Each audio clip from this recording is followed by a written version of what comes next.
ঠাকুর সান্নিধ্যে থাকা ব্যক্তিত্ব, আসানসোল মন্দিরে ভারপ্রাপ্ত কর্মী।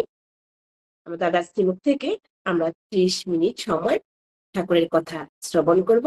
আমি দাদাকে প্রথমে জানাই আন্তরিক শ্রদ্ধা, প্রণাম এবং আনন্দিত জয়গুরু।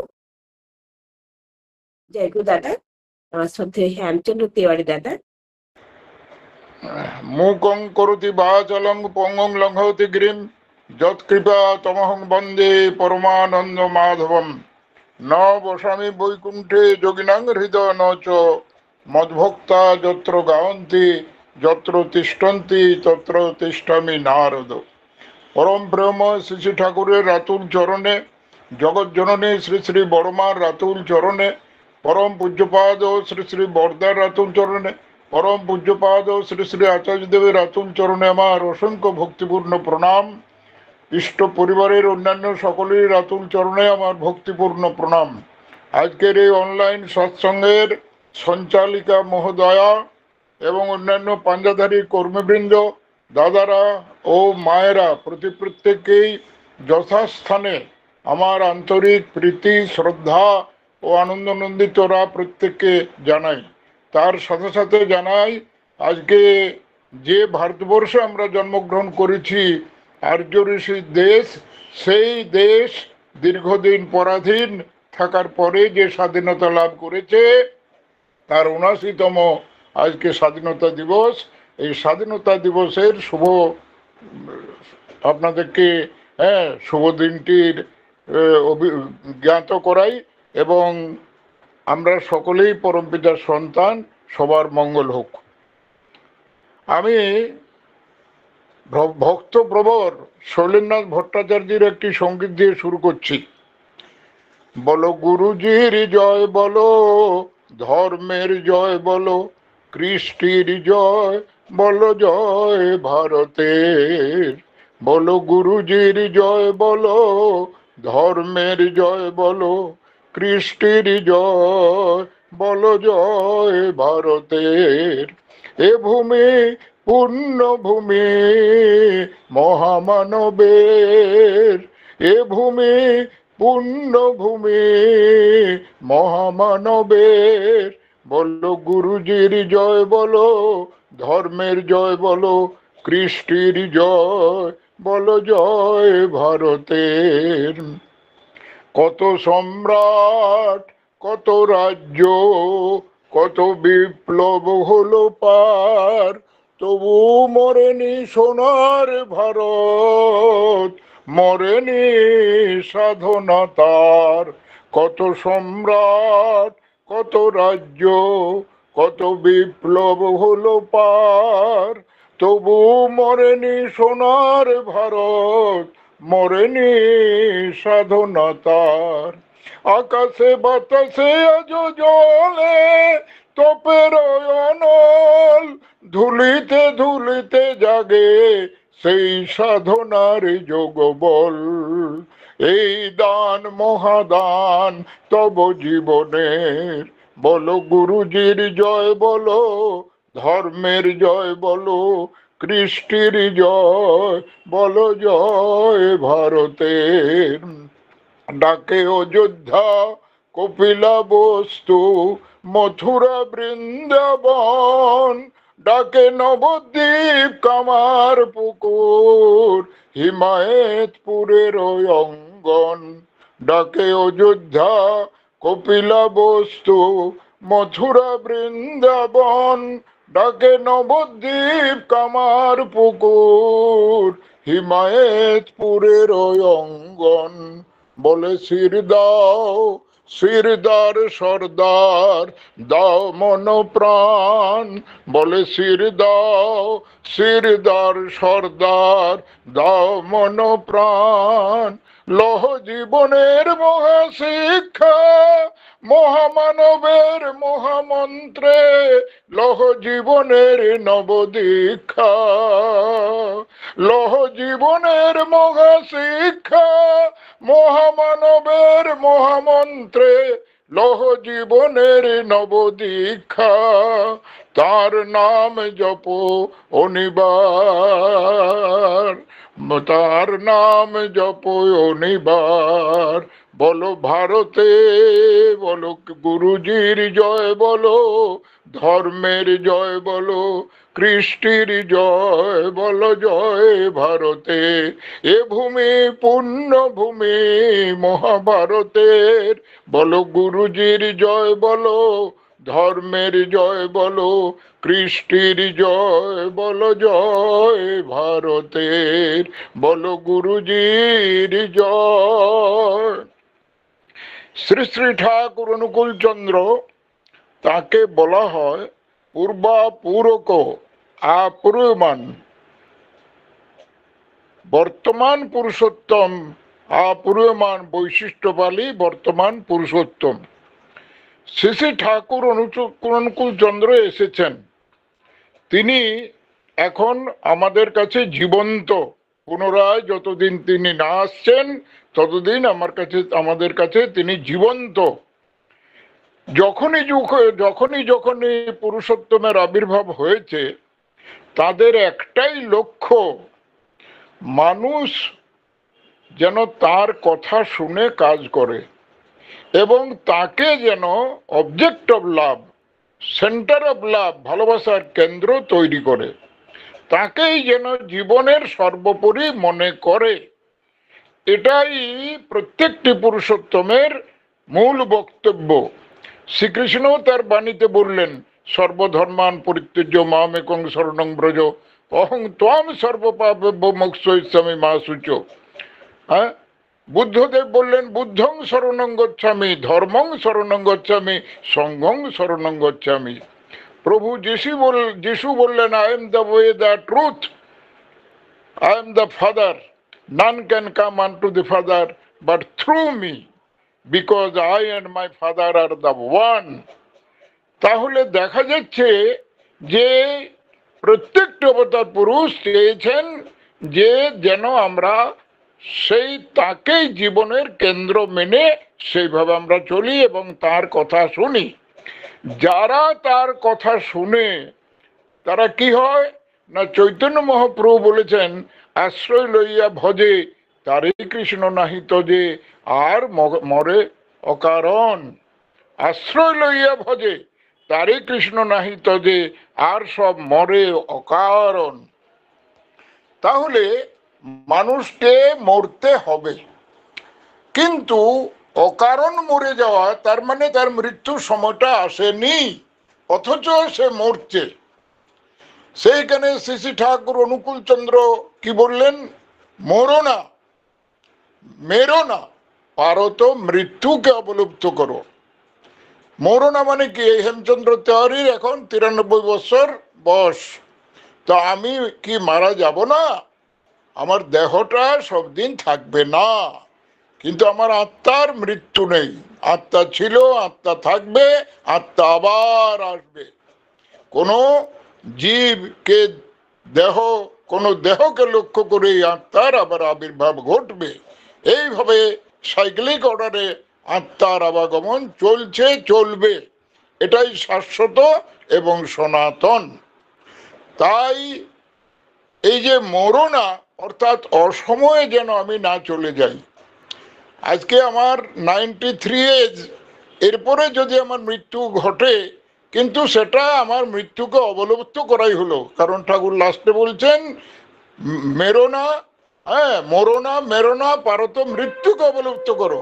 অর্থাৎ তুমি এতটাই জীবনকে আউটকে বাড়াও যাতে মৃত্যুকে তুমি অবলুপ্ত করতে পারো, অর্থাৎ তুমি যথাসময়ে এই দুনিয়ার থেকে চলে যেতে পারো, এবং তুমি এমন কিছু করো যে তোমার কীর্তির মধ্যে তুমি বেশ থাকতে পারো। মনুষ্য জীবনের যেটা লক্ষ্য, হ্যাঁ, ঈশ্বর প্রাপ্তি, তোমার জীবনের সেই ঈশ্বর প্রাপ্তি ঘটুক, অর্থাৎ ঈশ্বরকে তুমি আপ্ত করো, তার গুণাবলী তোমার মধ্যে আছেই, সেই গুণগুলোকে তুমি জাগ্রত করো। কেন তার গুণাবলী আছে? কারণ আমরা সবাই তার সন্তান। তার কথা আছে, god created man after his own image. সুতরাং ঈশ্বর আমাকে সৃষ্টি করেছেন তার প্রতীক রূপেই তিনি আমাকে সৃষ্টি করেছেন। সুতরাং আমরা যদি আমাদের সেই ঐশ্বরিক শক্তিকে জাগ্রত করার চেষ্টা করি, তাহলে আমরা জীবনটাকে সার্থক করতে পারবো। এবং তার উপায়টাই হলো ওই শ্রীকৃষ্ণ যা বলেছেন, অর্জুনকে বলেছিলেন মদ ভক্তা, আমার ভক্ত হও, মদ যাজি, আমার সেবা করো, আমার যাজন করো, হ্যাঁ, এবং মামে নমস্কুরু, অর্থাৎ আমার পুজো করো। তাহলে তুমি তোমার জীবনটাকে সেইভাবে, হ্যাঁ, যা তোমার প্রাপ্তি তাই ঘটবে। এবং তিনি এই কথাই লাস্টে বলেছিলেন যে আমি যেন তোমার জীবন সর্বস্ব হই। এইভাবে প্রত্যেকটি অবতার পুরুষেই তারা এসে তাদের মূল লক্ষ্যটা মানুষগুলোকে তদ্ভাবে ভাবিত করা, তন্নিষ্ঠ পরায়ণ করা, তচ্চিত্ত পরায়ণ করা। একদিন আমি শ্রী ঠাকুরের সেই 1951 আমার দীক্ষা, এবং তখন আমি ক্লাস 9-এ পড়ি। দীক্ষা কেন নেব এটাই ছিল প্রশ্ন। কারণ বলা হতো দীক্ষা নাও, উপবিত হয়েছে, ব্রাহ্মণ ঘরে জন্মগ্রহণ করেছো, এবার দীক্ষা নাও। কার কাছে দীক্ষা নেব, দীক্ষা কথার মানে কি ঠিকভাবে আমাকে কেউ বুঝাতে পারেননি। আর হ্যাঁ, সুতরাং আমার দীক্ষা নেওয়া হয় নাই। তারপরে ভিতর আমার একটা ভাবনা ছিল যে যে গুরুকে বলা হচ্ছে গুরু ব্রহ্মা, গুরু বিষ্ণু, গুরু দেব ও মহেশ্বর, গুরুই সাক্ষাৎ ঈশ্বর, তাহলে আমার সেই গুরু দরকার। এই ভিতরে একটা ভাবনা চিন্তা ছিল। ইংরেজিতে একটা কথা আছে, where there is will there is a way. যেখানে হ্যাঁ ইচ্ছাটা প্রবল হয়, সেখানে তার আশীর্বাদ ঠিক লাভ হয়, কাজটাও মূর্ত হয়। তাই পরম দয়ালের কাছে সেই ভাবনা নিশ্চয়ই গেছিল। তিনি দয়া করে একজন তারই পার্ষদকে পাঠিয়েছিলেন। তখন পুরুলিয়া জেলার অন্তর্গত বড়াবাজার স্কুলে আমি পড়াশোনা করি। আমার ঋত্বিক দেবতা, তার নাম হচ্ছে রত্নেশ্বর দাস শর্মা। যারা প্রবীণ তারা জানেন ভালো করে। তাকে ঠাকুর বলতেন ইন্টেলেক্ট অফ জায়েন্ট। তখনকার দিনে তিনি বিএসসি পাস ছিলেন, গান করতে পারতেন এবং জ্যোতিষী জানতেন, বিরাট গুণের অধিকারী, অথচ নিরহংকারী এবং একটি সিম্পল ম্যান, সাধারণ মানুষ, ইষ্ট ছাড়া কিছু বুঝেন না। সেই মানুষটির সাক্ষাৎকার যখন আমার হলো, তাকে নানান ধরনের প্রশ্ন করলাম এবং তিনি আমার সমস্ত প্রশ্নের সমাধান দিলেন এবং আমি দীক্ষা নিতে রাজি হলাম। আমার বাবার অনুমতি নিয়ে আমি 1951 সালের 30শে জুন আমার দীক্ষা হয়। তবু আমি তাকে বললাম যে আপনি যা যা বললেন এইগুলো আমি পালন করব, যদি আমি ফল পাই তাহলে ভালো, নচেত আমি ছেড়ে দেব। তখন তিনি আমাকে একটি কথা বললেন যে দেখো, স্কুলে ভর্তি হলেই তাকে ছাত্র বলে না, আর মন্ত্র নিলেই তাকে শিষ্য বলে না। অর্থাৎ তুমি আজকে ছাত্র, তুমি যদি পড়াশোনা না করো, তুমি স্কুলের ডিসিপ্লিন যদি মেনটেন না করো, হ্যাঁ, তাহলে তোমাকে তো ছাত্র বলা যাবে না, তুমি নামকেও আসতে ছাত্র।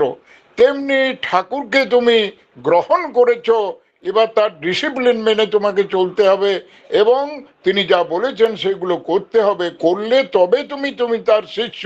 কারণ শিষ্য মানে অনুশাসন কোথা থেকে শিষ্য কথা এসছে, তার অনুশাসনটাকে মানতে হবে। আর ঠাকুর একটা কথা বলেছেন, হ্যাঁ, ধরো, করো, হও, পাও। তাহলে তুমি ঠাকুরকে সবেমাত্র ধারণ করলে, এবার তোমার করার পালা। আর করাই পাওয়ার জননী, কৃপা মানে করে পাওয়া, না করে যে পেতে চায় দুঃখ তার পিছে ধায়।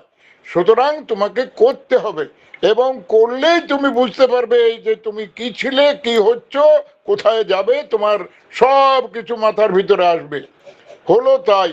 দীক্ষা নেওয়ার পরে যথারীতি আমি নাম করতে লাগলাম, আমি যথারীতি ধ্যান করতে লাগলাম এবং ইষ্টভৃতি পালন করতে লাগলাম।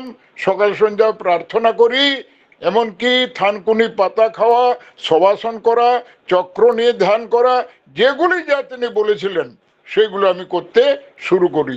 আমার ভিতরে একটা ভাবনা জাগলো যে যখন না করলে পাওয়া যাবে না, তো আমি করেই দেখি এর মধ্যে কি আছে। সেই করার পরিপ্রেক্ষিতে উইদিন 3 months আমার অনেক কিছু পরিবর্তন দেখা দিল। ওই উঠতি বয়সে প্রবৃত্তিমূলক অনেক চিন্তা ভাবনা, অনেক কিছুই এসে যায়। হ্যাঁ, এবং তাতে মন চঞ্চল হয়, পড়াশোনা ঠিক মতো হয় না, এবং ঠিক মতো ভাবে চলন চরিত্রটাও ঠিক মতো থাকে না।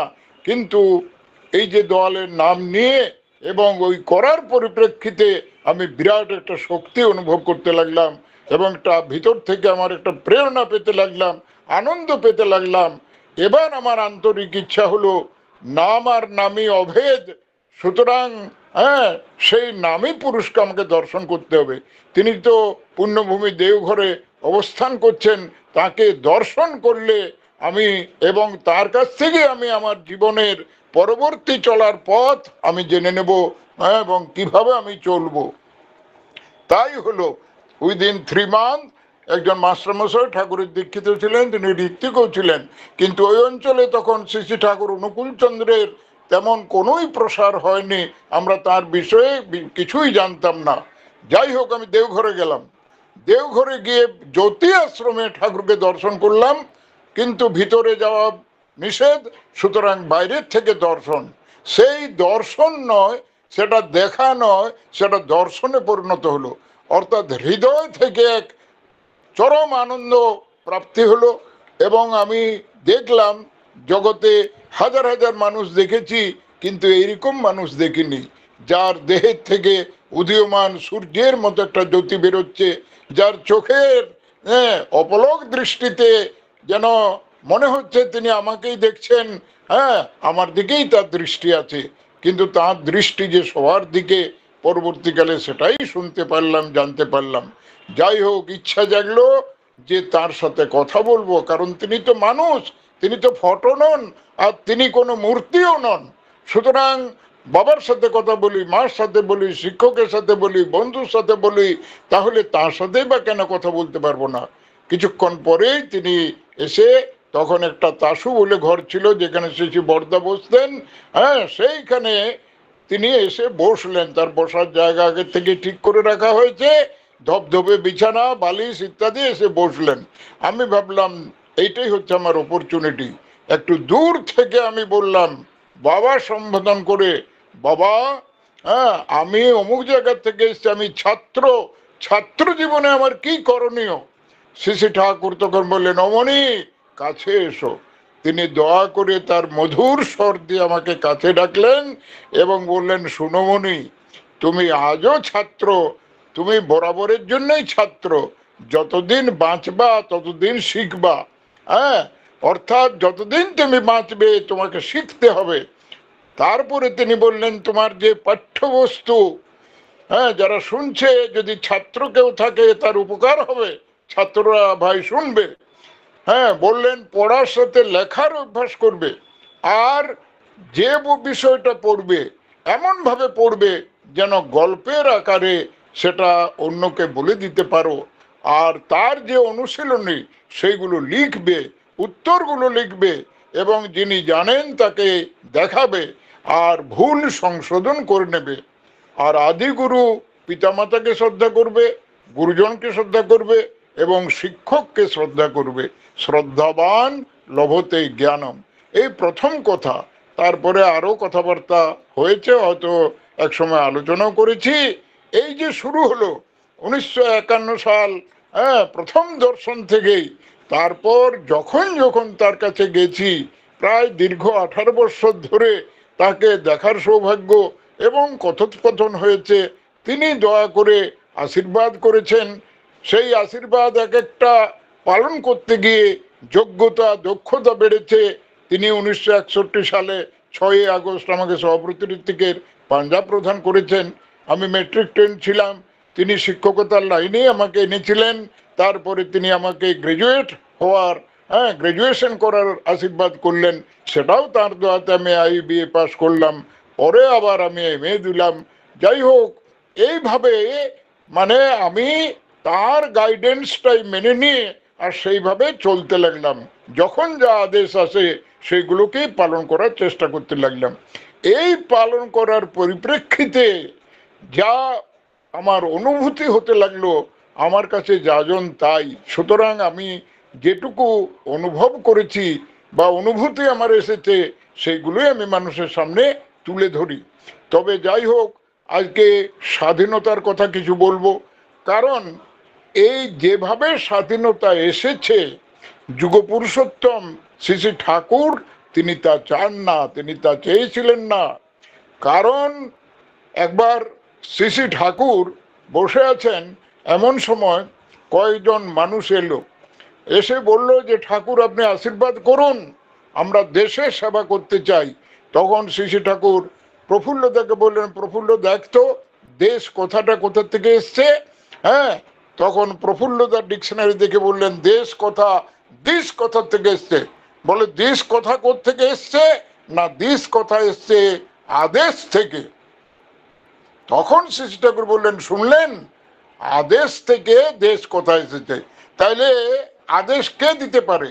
আদেশ একমাত্র যিনি ত্রিকালজ্ঞ তিনি দিতে পারেন, যিনি সিদ্ধ, যিনি ত্রিকালজ্ঞ, অতীত বর্তমান ভবিষ্যৎ জানেন এমনতর যে আদর্শ, সেই আদর্শ পুরুষ, তার কাছ থেকেই আদেশ আসে।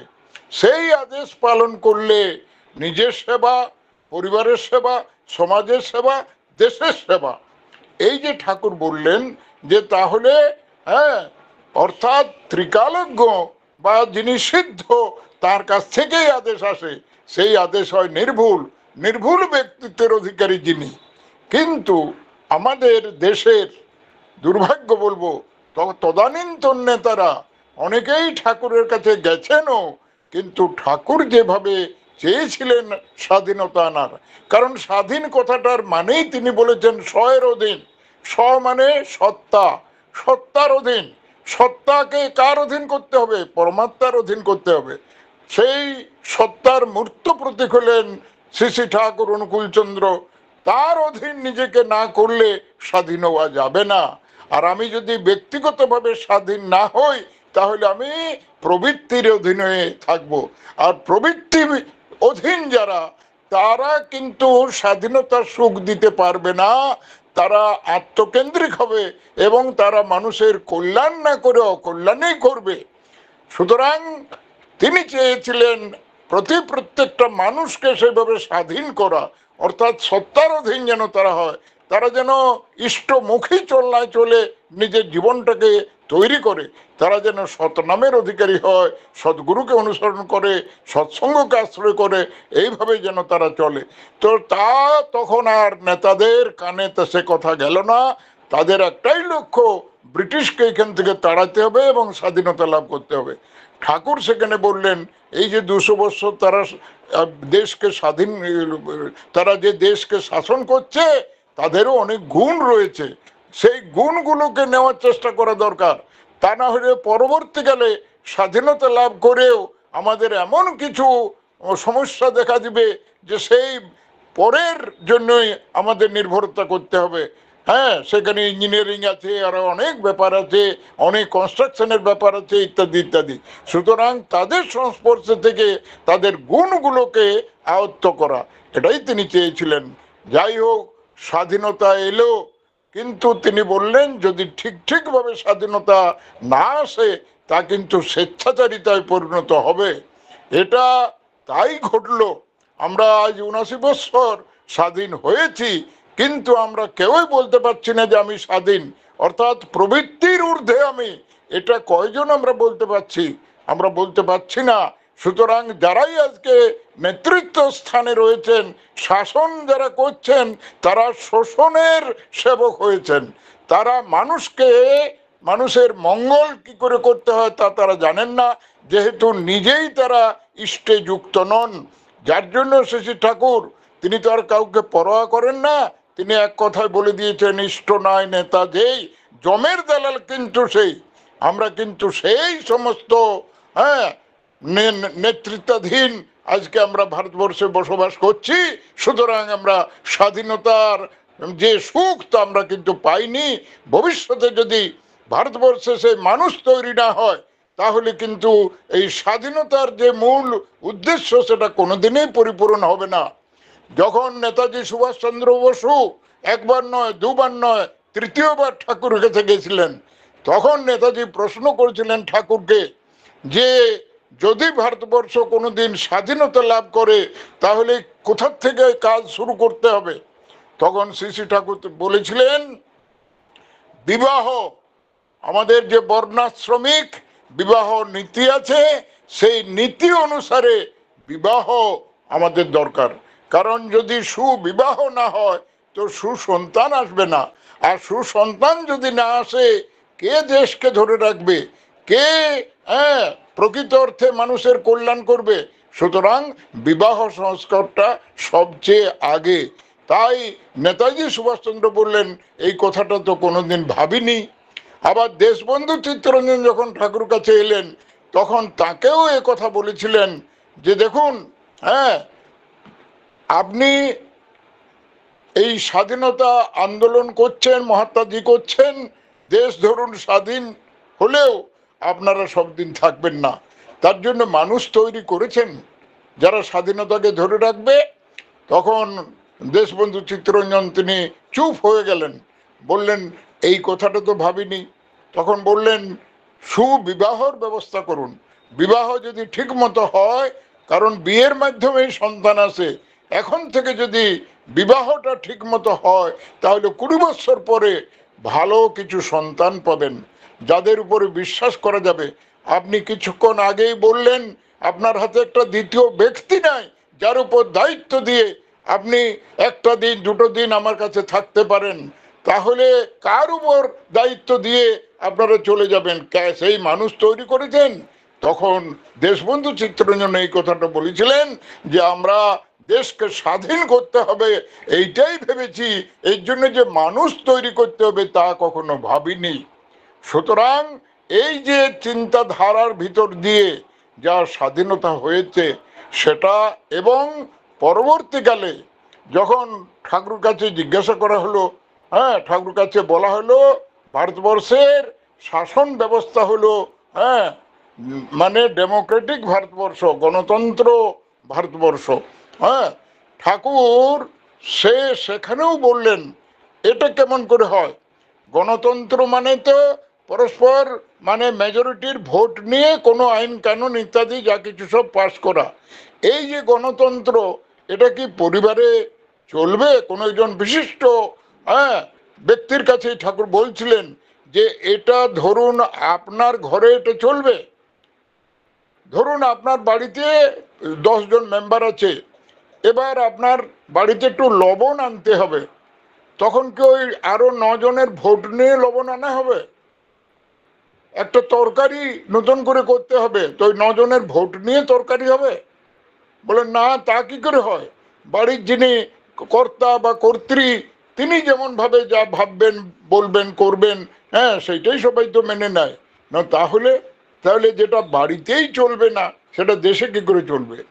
সুতরাং ঠাকুরের এটাই ভাবনা চিন্তা ছিল যে এই যে সৎসঙ্গের যে ভাবধারাটা, এক আদেশে চলে যারা, তাদের নিয়ে সমাজ গড়া, সেই এক তিনি কে? স্বয়ং ঈশ্বর, অদ্বিতীয়। পরবর্তীকালে এই যে আচার্য পরম্পরা তাঁর, এরা হচ্ছেন সেই এক, সেই একের আদেশ মতো চলতে হবে। তাই সৎসঙ্গ আমরা এই গণতন্ত্রে বিশ্বাস করি না, আমরা ডিকটেটরশিপ, ডিভাইন ডিকটেটরশিপে বিশ্বাস করি। ঠাকুর সেই ডিভাইন ডিকটেটরের কথাই বলেছেন। একাদেশে চলে মানে সেই আদেশ যিনি দিবেন তিনি সিদ্ধ পুরুষ হবেন, তিনি ত্রিকালজ্ঞ হবেন, তিনি ইষ্টনিষ্ঠ হবেন। তার আদেশ। আমরা পরম সৌভাগ্যবান যে আমাদের এই সৎসঙ্গ রাষ্ট্র, এই সৎসঙ্গে আমরা সেই এক আদেশ মেনে চলবার আমরা চেষ্টা করছি। এখানেও যারা সেই এক আদেশ মানতে রাজি নয়, যারা বিপরীত পন্থী, তারা কিন্তু সৎসঙ্গের সাথে যুক্ত নয়, তারা সৎসঙ্গের বাইরে, তারা তাদের মতো এলোমেলো করে ঠাকুরকে প্রসার করার চেষ্টা করে, সেখানে ঠাকুর প্রতিষ্ঠিত হন না। ওই এক আদেশের মধ্যে তিনি থাকেন। এবার আমি আসি যে আমাকে ইষ্ট প্রসঙ্গ করতে বলা হয়েছে, সময় আমার কম। ইষ্ট মানে মঙ্গল, আমরা সবাই মঙ্গল কামনা করি, চাইলেই মঙ্গল হবে তা নয়। ঠাকুর বলছেন কিছু চেয়েও না, চাওয়াটা না পাওয়াই দুঃখ। সুতরাং আবার চাওয়ার কথাও তিনি বলেছেন। তিনি বলেছেন চাচ্ছ যেটা তারই পিছে শক্ত হয়ে লেগে যাও, লাগার নেশায় করার টানে উৎসর্জনায় সেইটি পাও। তাহলে আমার এমন চাওয়া হওয়ার দরকার যে চাওয়াটা আমার অস্থি বৃদ্ধির কারণ হবে। তাই দয়া করে তিনি বলেছেন, পরম পিতার কাছে প্রার্থনা করো, আমি জানি না কিসে আমার মঙ্গল হবে, তোমার ইচ্ছাই মঙ্গল, তোমার ইচ্ছা আমার মধ্যে পূর্ণ হোক, এর জন্য রাজি থাকো, আনন্দে থাকবে, দুঃখ তোমাকে স্পর্শ করবে না। তো আমাদের পরম সৌভাগ্য যে তোমার ইচ্ছা মানে ওই তুমিটিও যার পরম পিতাও তাই, এই একই হচ্ছেন শ্রী শ্রী ঠাকুর অনুকূল চন্দ্র। তার আদেশ পালন করাই হচ্ছে আমার একমাত্র মঙ্গল। সুতরাং তার জীবদ্দশা যারা আমরা তার সংস্পর্শে এসেছিলাম, তারা তার আদেশ পেয়েছি এবং সেই আদেশ পালন করে ধন্য হয়েছি। হ্যাঁ, আজকে তার আদেশ বুঝবো কি করে? তিনি হাজার হাজার বাণী দিয়েছেন, সেইগুলি হচ্ছে তার ইচ্ছা বা তার আদেশ। আর তিনি যে আচার্য পরম্পরা রেখে গেছেন, শ্রী শ্রী ঠাকুরের অবর্তমানে শ্রী শ্রী বরদার সঙ্গ সাহচর্য করে এটাই পেয়েছি যেন একই সুর, ঠাকুরের অভাবটা বোধ করিনি। আবার শ্রী শ্রী বরদার পরে যখন দাদার সঙ্গ সাহচর্য করতে লাগলাম, ওই একই জিনিস পেতে লাগলাম, ঠাকুরের অভাব বোধ করিনি, বরদার অভাব বোধ করিনি। আজকে যে আচার্যদেব তার সঙ্গ সাহচর্য করে একই জিনিস পাচ্ছি। তিনি আমাকে আশীর্বাদ করেছেন, হেমদা আপনি এইভাবে 100 বছর চালিয়ে যান। আপনারাও সবাই দয়ালের কাছে প্রার্থনা করবেন যেন 100 বছর আমি চালিয়ে যেতে পারি। হ্যাঁ, কারণ ঠাকুর আমাকে পাঞ্জা দিয়ে বলেছিলেন, ধর্মদান এই তোমার আসল কাম, যজন যাজন অধ্যয়ন অধ্যাপনা এই হচ্ছে ব্রাহ্মণের কাজ, তুমি ব্রাহ্মণ সন্তান। আজকে পূজনীয় অবিন বাবু, হ্যাঁ, তারও দর্শন হয়েছে, তারও সঙ্গ পেয়েছি, পাচ্ছি। এই পঞ্চম পুরুষের সঙ্গ পাওয়াটা আমার পিতা পিতৃপুরুষের আশীর্বাদ, যে কারণে হ্যাঁ আজকে এখনো আমি বেঁচে আছি এবং আমার কাছে আজকে মৃত্যুটাও অবলুপ্ত হয়েছে। এটাও ঠাকুরের একটা আদেশ পালন করে আমি নিজেকে ধন্য মনে করি। আজকে আমার ছেলে, সেও সহপ্রতিনিধিক হয়েছে, সে একজন উচ্চশিক্ষিত ইঞ্জিনিয়ার, ভালো পোস্টে চাকরি করে এবং আমার পরিবারবর্গ আত্মীয় স্বজন আজকে ঠাকুরমুখী হয়েছে, অধিকাংশই স্বস্তিনী হোল্ডার হয়েছে। আমি এখানে যারাই শ্রোতা তাদেরকে বলবো, এখনো যারা স্বস্তিনী গ্রহণ করেননি তারা স্বস্তিনী অবশ্যই গ্রহণ করবেন, তা না হলে ঠাকুরকে ঠিক বুঝতে পারবেন না। আর ঈশ্বরেরই ডাক এসেছে, তার কাজে তোর সঙ্গতি, যোগান দিয়ে ধন্য হতে হোক দলিত দুর্মতি। এই যে আচার্যদেব আজকে যে ডিপি ওয়ার্কের কথা বলছেন বা যা শুরু হয়ে গেছে গণ আন্দোলন, আজকে নবযুবক যুবতীরা যেভাবে কাজে নেমেছে ইষ্ট কাজে, তাতে তাদের চারিত্রিক পরিবর্তন হচ্ছে, তারা একটা আন্দোলন শুরু করে দিয়েছে। আচার্যদেব এটাই আশা করেন সৎসঙ্গের এই আন্দোলন একদিন গণ অভ্যুত্থানে পরিণত হবে, সেই তার আশাকে যেন আমরা পূর্ণ করি। এবং আজকে আচার্যদেব যা বলছেন এটাই ঠাকুরের আদেশ। এই ডিপি ওয়ার্ক আমাদের আমাদের আয়ু বাড়াবে এবং আমরা অনেক হারানো গুরু ভাইকে ফিরে পাবো, এটা আমাদের সংগতি আবার বাড়বে। লাস্টে এই কথাই বলবো, রবীন্দ্রনাথের কথা, জীবন সপিয়া জীবনেশ্বর, পেতে হবে তব পরিচয়, তোমার ডঙ্কা হবে বাজাতে, সকল শঙ্কা করি জয়। মহাসম্পদ তোমারে লোভেছি, সব সম্পদ খোয়ায়ে, মৃত্যুর লেব অমৃত করিয়া, তোমার চরণ ছোঁয়ায়। জয় গুরু, জয় গুরু, জয় গুরু। জয় গুরু কাকু, জয় গুরু।